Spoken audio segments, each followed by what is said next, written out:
अरे गधा कहीं का। अरे क्या गधे जैसी हरकतें करते हो। एकदम ना तुम गधे जैसे ही हो गए हो। शायद आप सोच रहे होंगे कि मैं ये क्या बोले जा रहा हूँ, मैं कहीं पागल तो नहीं हो गया, बट बिल्कुल ऐसा नहीं है।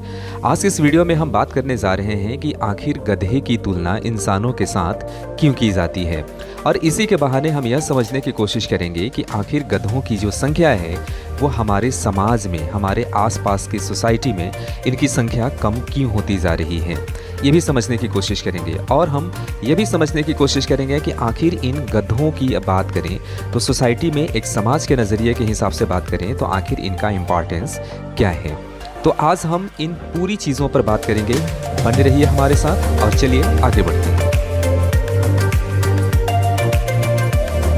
लोगों की तुलना गधे से इसलिए की जाती है कि जिस प्रकार गधा लोगों का बोझ होता है और अपने मालिक की नहीं सुनने पर उसे मार भी खाना पड़ता है, ठीक उसी प्रकार काफ़ी लोग पूरी तरह से गधे की तरह ही होते हैं।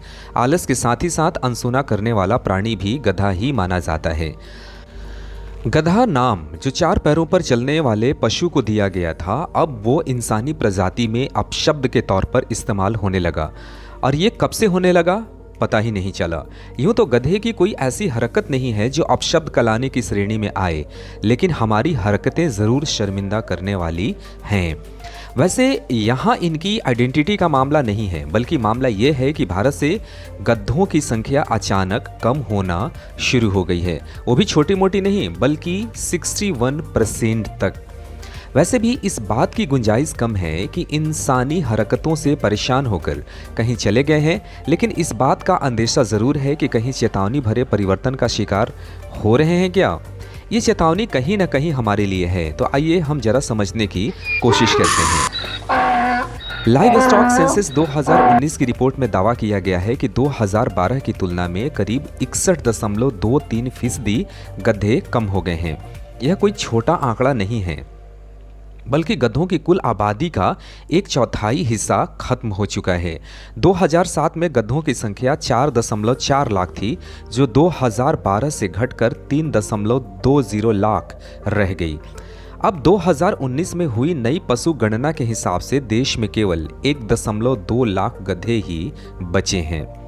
सबसे तेजी से राजस्थान और उत्तर प्रदेश से गधे गायब हुए हैं। 2012 में गधों की संख्या 81,000 थी, सो 2019 में घटकर 23,000 हो गई। यूपी में 57,000 से घटकर अब महज 16,000 पर सिमट गए हैं। महाराष्ट्र में पहले 29,000 गधे थे, अब 18,000 हैं, और गुजरात में 39,000 से घटकर 11,000 गधे बचे हैं। वैसे वे राज्य हैं जहां गाय बचाने की मुहिम सबसे तेजी से चलाई गई, लेकिन गधों की घटती संख्या पर किसी का ध्यान नहीं गया। इस लिस्ट में और भी राज्य हैं, जरा और आगे बढ़ते हैं और समझते हैं। बिहार में गधे 21,000 से घटकर 11,000, जम्मू कश्मीर में 17,000 से घटकर 10,000, मध्य प्रदेश में 15,000 से घटकर 8,000, हिमाचल प्रदेश में 7,000 से घटकर 5,000, कर्नाटक में 16,000 से घटकर 9,000 और आंध्र प्रदेश में 10,000 से घटकर 5,000 ही बचे हैं। यह मसला भारत के हिसाब से संवेदनहीन हो सकता है, लेकिन पड़ोसी देश पाकिस्तान के लिए गधे इतना ज़्यादा अहम हैं कि गधों की सर्वाधिक आबादी वाला तीसरा देश बन गया है। इतना ही नहीं, गधों की आबादी इतनी ज़्यादा है कि लाहौर में एक डंकी हॉस्पिटल भी खोला गया है, जहां गधों का निःशुल्क इलाज किया जाता है। इस सूची में दूसरे स्थान पर इथियोपिया है और पहले पायदान पर चीन है। भारत इस लिस्ट में कहीं भी नहीं दिखता। वह जिस तेजी से भारत में गधों की संख्या में कमी आई है, उससे डर है कि आने वाले 20 साल में शायद हम इस प्रजाति को जू में भी देखने के लायक ना बचा पाएं। तो अब सवाल ये है कि आखिर ये गधे गए कहाँ। चलिए इसका भी जवाब ढूंढते हैं और पता करने की कोशिश करते हैं।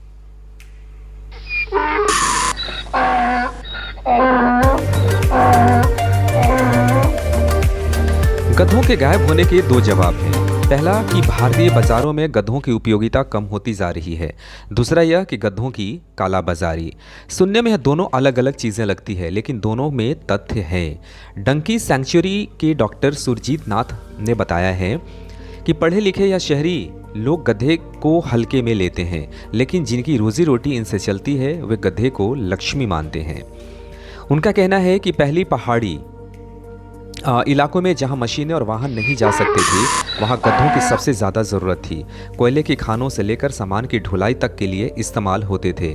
लेकिन जब से विकास हुए, नए रास्ते बने, मशीनें आई, तब से गधों का काम खत्म होने लगा।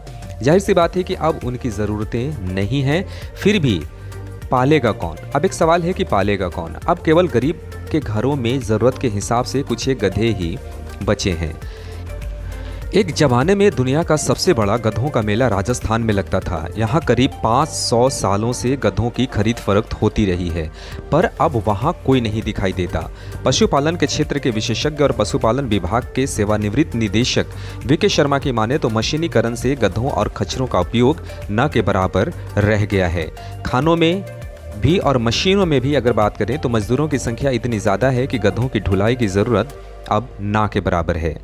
तो वीडियो के समाप्ति से पहले ज़रा हम यह भी समझने की कोशिश करते हैं कि आखिर गधों से जुड़ी हुई वो कौन सी दिलचस्प ऐसे राज हैं जो गधों को हम सोसाइटी का हिस्सा बनाते हैं।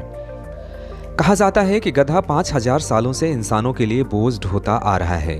गधों की मेमोरी बड़ी तेज़ होती है। वे जिस रास्ते से एक बार देख लें उसे 25 साल तक नहीं भूलते। नर्वस घोड़ों को गधों के बीच रखा जाता है क्योंकि गधों के पास यो ब्रो चिल का एक इफेक्ट होता है जिससे घोड़े शांत हो जाते हैं। वैसे तो गधों को अकेले रहना पसंद नहीं है, लेकिन एक सिंगल गधा बकरियों के बीच रह करके भी बड़ा खुश होता है। कहा यह भी जाता है कि गधी का दूध बीमार बच्चों के लिए बहुत फ़ायदेमंद होता है। गधी के दूध में गाय के दूध से ज़्यादा प्रोटीन और शुगर होता है, लेकिन फैट कम होता है। तो आज के इस वीडियो में बस यहीं तक। मिलते हैं अगले वीडियो में। धन्यवाद।